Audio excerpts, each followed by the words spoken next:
On pourrait vous rétorquer que par les temps qui courent, il faut faire des économies et hélas à tous les échelons, aucun secteur n'est épargné.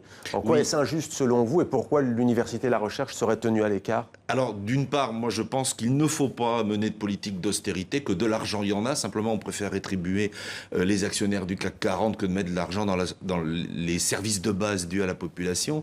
Et puis par ailleurs, parce que l'université, c'est avant tout là que se fait toute la recherche, donc c'est là que se fait toute l'innovation et que se construit l'avenir essentiel des sociétés. C'est là que se fait une éducation à haut niveau, une éducation critique. Et Donc il y a des enjeu majeur. dividendes C'est un alors, enjeu majeur. un enjeu majeur des dividendes. Aujourd'hui, Emmanuel Macron reçoit par exemple des chercheurs d'ailleurs à la fois du public et du privé. Investir dans la recherche et l'université, il y a des retombées positives par la suite?